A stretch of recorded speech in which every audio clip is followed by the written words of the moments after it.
Les rendez-vous du notaire, chaque semaine, avec Quai des notaires, des réponses concrètes à vos questions. Comme chaque semaine, Patrick McNamara, le fondateur de quaidesnotaires.com, répond aux questions concrètes que vous lui posez. Bonjour Patrick. Bonjour Alexis. C'est une question d'Arnaud de Paris aujourd'hui, Patrick, qui nous dit « Je dirige une entreprise de courtage en crédit immobilier de 35 salariés.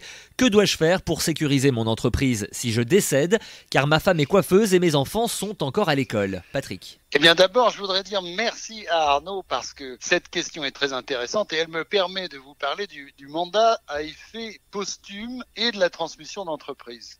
Établir un mandat à effet posthume, c'est un conseil qu'il faudrait donner pratiquement à tous les chefs d'entreprise, presque sans exception. Imaginez les difficultés qui peuvent apparaître en cas de décès du dirigeant d'entreprise si rien n'est prévu et a fortiori quand il y a des salariés. Pour éviter la paralysie de l'entreprise, l'arrêt ou alors même la cessation d'activité, ou les problèmes d'impayés, ou les difficultés de céder l'entreprise quand le dirigeant est décédé, eh bien, un conseil, Arnaud, allez rédiger un mandat à effet posthume chez votre notaire. C'est simple et c'est pas cher. Donc, concrètement, de quoi s'agit-il ?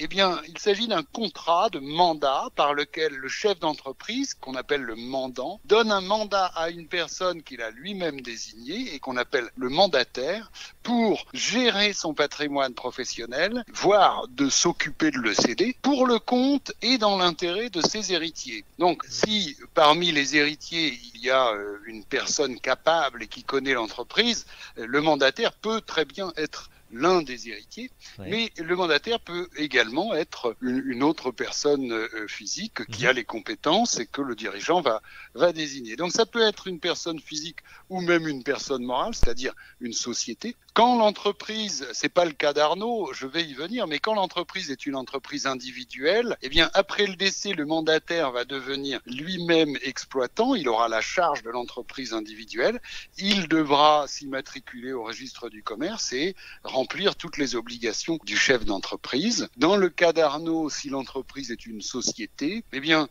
le mandataire détiendra tous les droits de vote que le défunt chef d'entreprise possédait et il faudra, ça c'est un conseil très important, il faudra organiser le plus rapidement possible un vote par l'Assemblée générale pour nommer ce mandataire dirigeant de la société et puis ensuite bien sûr faire toutes les formalités commerciales au greffe du tribunal de commerce. Mais Patrick, si le mandataire fait des dettes, qui est responsable ? Ah oui, c'est une bonne question. Eh oui. Ça peut arriver effectivement. Eh bien la réponse est les héritiers, Alexis. Ah oui. Oui. Le mandat à effet posthume, il est fait pour le compte et dans l'intérêt des héritiers. Généralement, soit parce qu'ils sont incompétents, c'est-à-dire ils ne connaissent pas le domaine d'expertise du chef d'entreprise, ou alors parce qu'ils sont mineurs. En tout cas, le mandataire doit gérer l'entreprise dans leur intérêt et donc il doit leur rendre compte et leur rendre compte de sa gestion annuellement. On pourra imputer au mandataire que de véritables fautes de gestion. D'accord. Alors, à l'inverse, Alexis, s'il y a des bénéfices, eh bien, ce sont les héritiers qui les percevront et non pas le mandataire. Voilà, le mandat, il peut être rémunéré et on peut payer des frais ou une rémunération, mais il peut aussi être gratuit, le mandat. Alors, il y a plusieurs conditions au mandat, sans rentrer dans les détails. Le Code civil prévoit que pour faire un mandat à effet posthume, le mandant doit justifier d'un intérêt sérieux et légitime et doit expressément avoir accepté le mandat avant le décès du mandant chef d'entreprise. Ensuite, le mandat peut avoir une durée variable.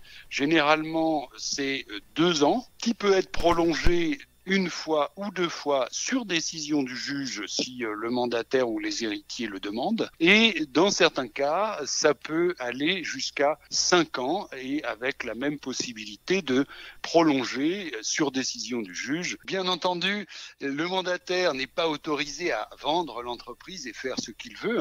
Il doit uniquement assurer ce qu'on appelle les actes d'administration, c'est-à-dire gérer l'entreprise et il ne pourra faire que des actes de disposition, donc de cession dans certains cas très limités, donc pas d'inquiétude. Dernière condition, ce type de mandat est un acte grave, donc nécessairement ce doit être un acte authentique reçu avec les bons conseils de son notaire. Et bien justement, en parlant de conseils, un conseil pour finir, Patrick ? Oui, eh bien, un conseil à tous les chefs d'entreprise, allez voir votre notaire et demandez-lui de rédiger un mandat à effet posthume si votre cas le justifie. C'est sans doute un des meilleurs conseils qu'on peut donner aux chefs d'entreprise pour l'avenir. Eh ben, c'était très intéressant, Patrick. C'est vrai que c'est un sujet dont on parle pas souvent, qui est pas très drôle, mais qui est très important. Donc vous avez bien fait d'évoquer ce sujet aujourd'hui. Merci, Patrick. Je rappelle que vous pouvez poser vos questions à Patrick McNamara, le fondateur de quai-des-notaires.com, sur la page dédiée quai-des-notaires.com/les rendez-vous du notaire. Et on se retrouve donc la semaine prochaine, Patrick. À la semaine prochaine, Alexis.